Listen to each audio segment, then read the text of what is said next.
incenso lá no lugar santo. E os sacerdotes foram repreendê-lo. E ele se irou contra os sacerdotes. E quando ele se irou contra os sacerdotes, a lepra lhe saiu na testa. Então ele se apressou em sair do lugar santo. E o seu filho Jotão começou a exercer a autoridade na casa real no seu lugar, já que ele foi condenado por Deus por essa atitude de assumir um serviço, uma função que não era dele, porque se exaltou o seu coração. Então Isaías registra essa data, dizendo: no ano da morte do rei Uzias, eu vi o Senhor. Primeiro elemento importante aqui: visão. Eu vi o Senhor. Quando nós falamos sobre visão, irmãos, nós estamos falando sobre o quê? Visão do quê? Sabe que nós corremos risco muitas vezes de falar sobre visão da igreja e não sobre visão de Cristo? Corremos o risco de nos perder na chamada visão da igreja se nós não tivermos clareza da visão de Cristo, crescente, profunda, cada vez mais. No ano da morte do rei Uzias, eu vi o Senhor. Sabe que é muito interessante se você comparar o que é dito no capítulo 1, versículo 1, no capítulo 2, versículo 1. Quer dar uma olhada no livro de Isaías? Olha como ele começa. Capítulo 1, versículo 1. O que você tem aí? Visão de Isaías. Fala, ó, esse é um homem de visão. Ele começa o livro com a visão, não é? Agora veja. Visão de Isaías, filho de Amós, que ele teve a respeito de Judá e de Jerusalém. Então é visão, mas é visão a respeito de Judá, visão a respeito de Jerusalém. Visão a respeito da iniquidade do povo.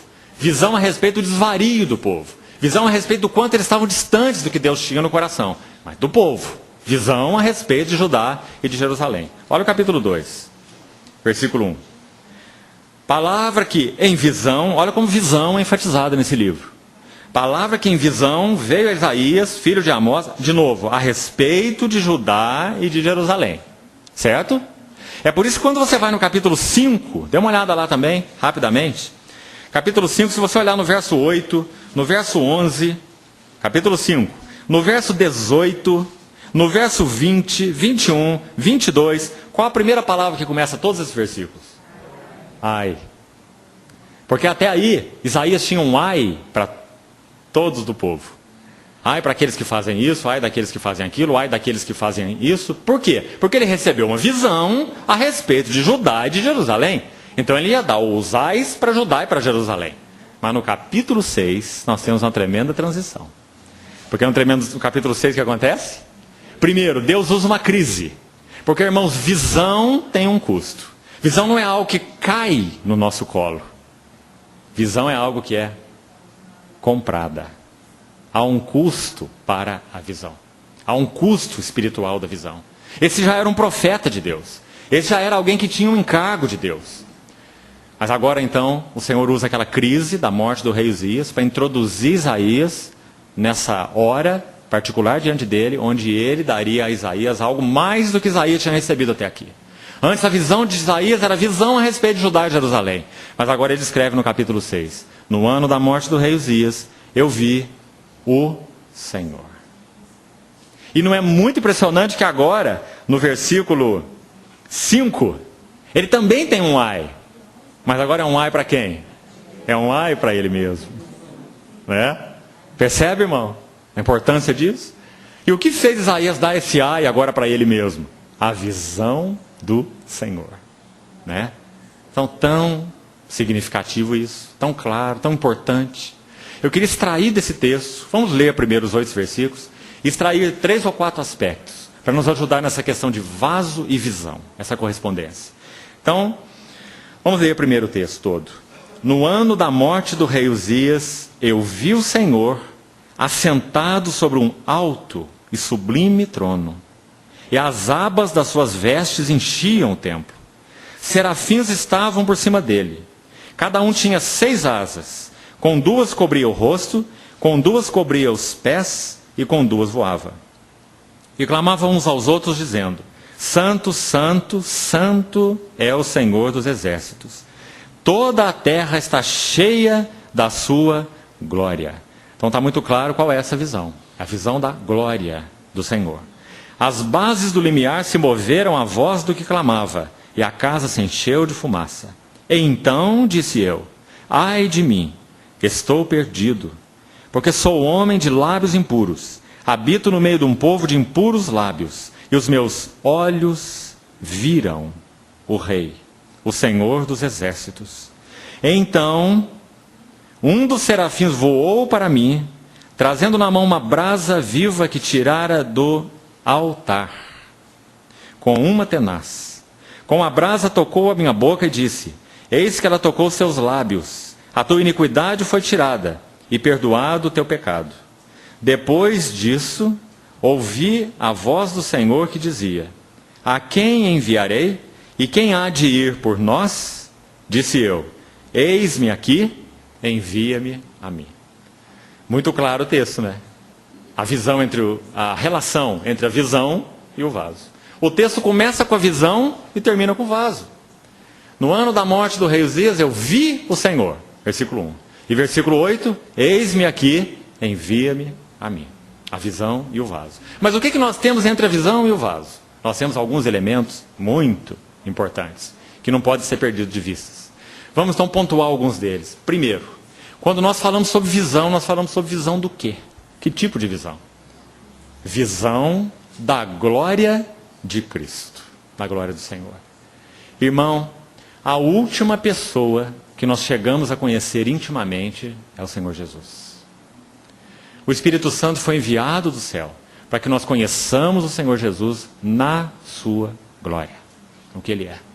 Lembra a oração de Paulo para os Efésios, por exemplo, mais de uma vez? Iluminados os olhos do vosso coração, para saberdes. Lembra a oração dele pelos Colossenses? Sobre esse assunto de visão, esse primeiro ponto aqui de Isaías, queria olhar com os irmãos esse texto de Colossenses. Abra, por favor. Colossenses capítulo 1. Queria destacar uma expressão aqui para os irmãos, nesse assunto de visão da glória de Cristo. Colossenses 1:9. Veja como Paulo ora aqui nesse texto pelos Colossenses. Por esta razão também nós, desde o dia em que o ouvimos, não cessamos de orar por vós e de pedir que transbordeis de pleno conhecimento da sua vontade em toda sabedoria e entendimento espiritual, a fim de viverdes de modo digno do Senhor. Viu aqui a correspondência? Visão, no versículo 9, conhecimento da sua vontade em toda sabedoria e entendimento espiritual. Isso nada mais é do que visão do Senhor, da glória do Senhor, dos propósitos do Senhor. E no versículo 10, o vaso, a fim de viverdes de modo digno. Sabe de onde foi tirada essa palavra digno aqui? Da música. A palavra literal grega é harmônico, harmonia. Que vivais de modo harmônico com a sua vocação. Como ele fala também em Efésios. Em harmonia. Aquilo que ele é e tem no coração, vocês estão aqui expressando harmonicamente. Há uma harmonia entre o que ele é e tem e o que vocês são. Então, viverdes de modo digno, harmônico com o Senhor, para o seu inteiro agrado. Veja, frutificando, né? Em toda boa obra e crescendo no pleno conhecimento de Deus. Agora, queria chamar a atenção de algo aqui no verso 11 para os irmãos.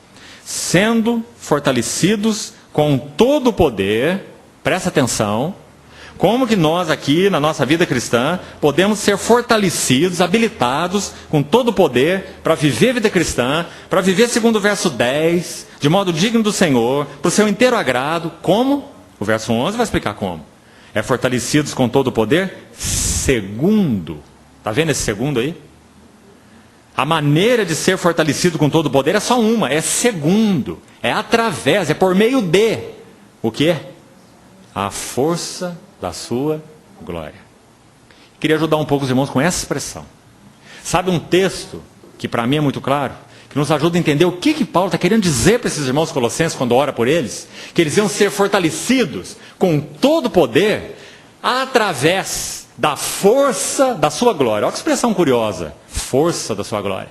Sabe um texto que vai nos ajudar muito a entender isso? Salmo 63, de 1 a 3. Você quer olhar lá? Irmão, Davi, quando escreve esse salmo, ele estava lá no deserto de Judá. Absalão, seu filho, tinha acabado de se rebelar contra ele. Narrativa de 2 Samuel, capítulo 15, e 16 e 17, começando no capítulo 15, 2 Samuel 15. Absalão, filho de Davi, ele tinha se rebelado contra Davi, usurpado o trono de Davi, ganhado lá por baixo dos panos o coração do povo para ele. E então, durante 2 anos, fazendo um trabalho de bastidores, e então dando aquele golpe de Estado no seu pai. Não é assim? Então, se você ler lá, 2 Samuel 15, 16, sabe o que acontece? Davi, com a compreensão que ele tinha sobre quem era o Senhor, com a compreensão que ele tinha o que significa autoridade espiritual, com a compreensão que ele tinha sobre o que significa trono, sabe o que ele faz? Sabe o que eu entendo no meu coração? Que Davi se retirou daquele assunto de Jerusalém, porque ele sabia onde que Absalão tinha colocado a mão. Absalão tinha colocado a mão onde ele nunca colocou. Lembra quando Saul, numa dada ocasião, ele entra numa caverna, segundo o relato bíblico, para aliviar o ventre. Davi estava escondido ali com seus soldados. E os seus soldados dizem para ele: você é ungido do Senhor. Samuel já ungiu você. Não é? Agora o Saul entra aqui, olha como Deus é soberano. Olha o arranjo da providência de Deus, o arranjo das circunstâncias. Ele entregou Saul na tua mão, mata Saul.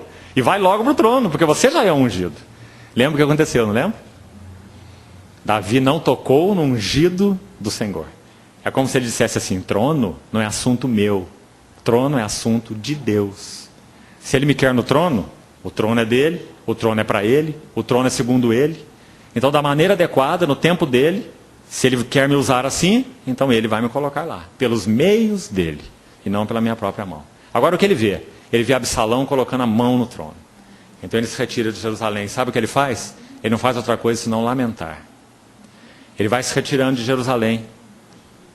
A arca da aliança sendo levada pelos levitas até a porta da cidade. Depois Davi manda que a arca retorne, e ele vai sozinho.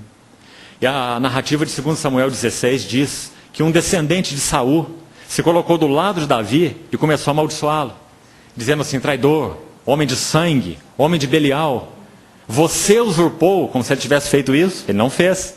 Você usurpou o reino de Saul, então agora olha o que o teu filho fez para você. Essa é a mente lógica, não é? A mente raciocina assim. Você agiu assim, Deus está te dando a paga. Você usurpou de Saul, seu filho está usurpando de você. Ele ia amaldiçoando Davi. E um capitão do exército de Davi, chamado Abisai, ele ficou indignado com aquilo. Ele disse assim: meu senhor, deixe que eu passe à frente e arranque a cabeça desse cão morto. E Davi disse assim para Abisai: que tenho eu com você, filho de Zeruia? Se o Senhor mandou que ele me amaldiçoe, que ele amaldiçoe.